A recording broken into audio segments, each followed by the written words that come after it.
I am so behind schedule with my mystery quilt for a few reasons. One, there has been so much construction in my neighborhood that it's been like really loud and crazy. They're still out there now, but they seem to have quieted down, thankfully. Another reason is I've been sort of messing around with some side projects, some experiments, including these improv blocks, which I will be talking about in a minute. And last of all, these butterflies, I could not make a decision, so as of now, I'm not making a decision. They're off the table. I'm not going to do them. So I have my quarters up here, glue basted, with the backing and the batting, and I pinned them up so that they could dry flat because I don't have enough surface area around here to just lay them out. So this works for me. So the next step here is to quilt these panels and then join them in a quilt as you go method. But I realized I only have this much left over of my background fabric. And that's a problem because if I make a mistake, I'm done. I have to get it right on the first try. So that's where these improv blocks are going to come in handy. As you can see, I've already quilted them. I just need to trim them up. I also did a little experiment. I did some thread basting all around the edges because my biggest fear with quilt as you go is that you're going to quilt your block out of shape. So I basted the edges, just maybe it was overkill, I don't know, but I basted them to see if that helps them keep their shape, and it totally does. I lost probably 1/4 of an inch in width and length, which isn't that bad because I lost it consistently across the blocks, so that's good news. So the next step is to cut, and then I have these strips all prepared to help me join. So this is my practice piece so I can work out any wrinkles or any problems before I get to my actual quilt and make a huge mistake. So let me go ahead and trim these up, and then we'll get to the tricky part.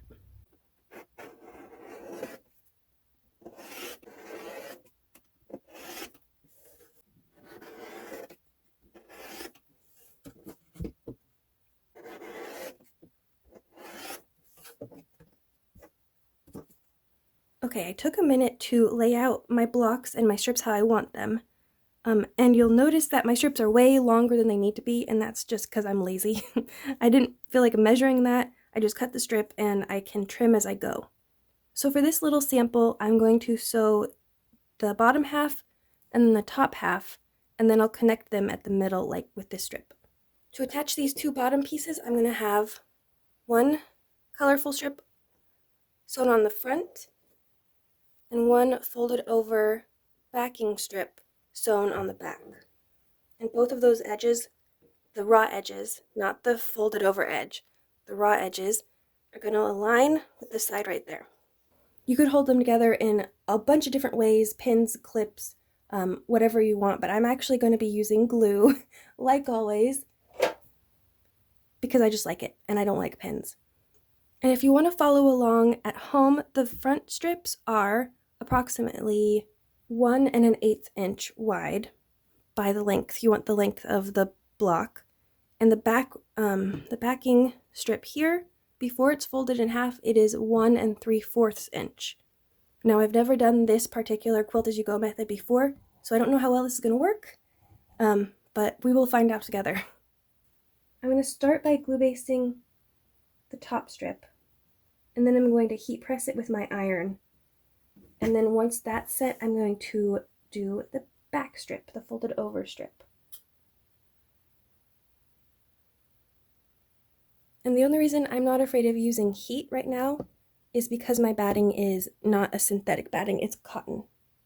So I'm not worried about melting. Now for the backing strip.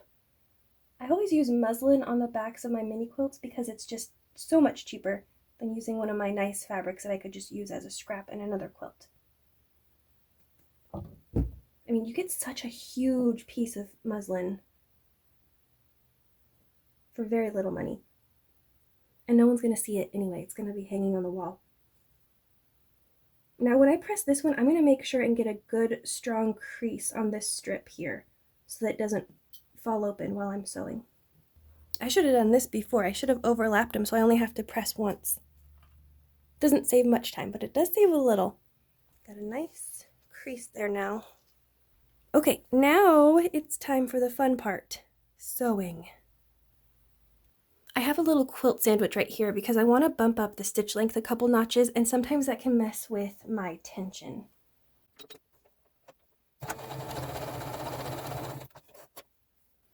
Okay, that's looking good. So now I can move on to some actual sewing. And this is a scant 1/4 inch seam guide. And I usually bump it over a couple notches to get a full 1/4 inch seam, but I'm going to leave it a scant just to see if that makes a difference here.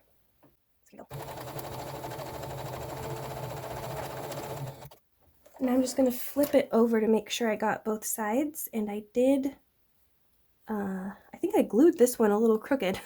Whoops. But that is looking good.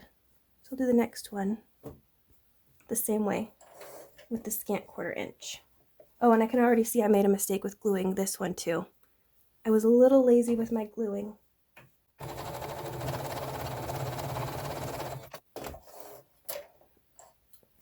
And check again. I'm just a little paranoid that one of the flaps, the top flap, will curl under or something and won't get caught. So that looks good. Before I trim all of the excess off, I'm going to press the top flap over and open. So I'm going to give it a quick finger press for both of these. And I really want to make sure I'm opening it all the way and not having any leftover fabric. I'm going to leave the backing fabric as it is right now because I don't want it to get in the way of this next step. I think I'm actually going to get out one of my nemesis and use a pin just to make sure that this doesn't get messed up in the next step. I know I'm going to end up poking myself. I'm going to be really annoyed, but at least that won't come out of its place. Okay, back to the cutting board. Okay, time for more glue. And so I'm going to put it right on this raw edge here, and then this other quilted piece is going to go right over it like that. Actually, I think I'm going to flip it this way. A little easier to manage. Okay, so this is heat set, nice and snug, and I'm going to sew right along that edge. This one too. Now it's right back to the ironing board. Okay, first things first, I'm going to take these pins out because they are not heat safe, and I'm going to turn this around and I'm going to finger press this seam.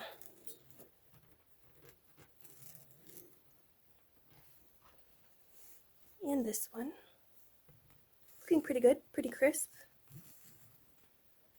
I'll go ahead and press those.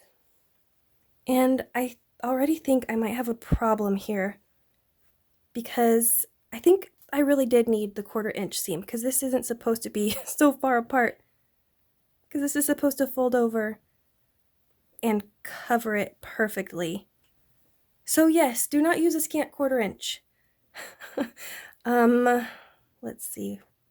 I'm going to be lazy about this. I'm going to try the lazy way before I do it the right way. I'm just going to take this back to my sewing machine and sew my 1/4 inch seams right along there.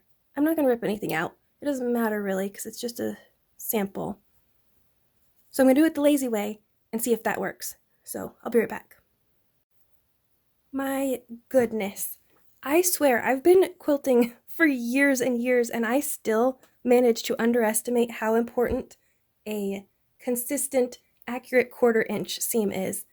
Because look, this is what it looks on the back if it's consistent, and this is the difference if you use a scant 1/4 inch. Isn't that crazy? I swear. Okay, so the point of this flap is to press it open and then fold it over like that to cover all your stitches, which you can do if you sew accurately. but not if you're a little off. So while I'm here, I'm going to press this one open, but I need to fix this one, and I'll do that off camera. Okay. And I think actually when I do this on my quilt, you can see it just barely meets that 1/4 inch seam back there, or maybe you can't see. Let's get closer. Okay. So when I fold this over, it just barely meets that seam line.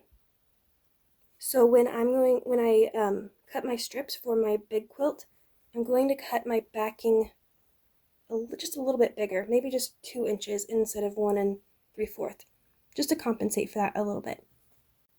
So I'm not even going to bother taking this to the cutting table. I'm just going to do my glue basting right here. Oh no! Okay, I left my glue open for too long, and now I have a, oh, maybe that's all I needed. Let's see.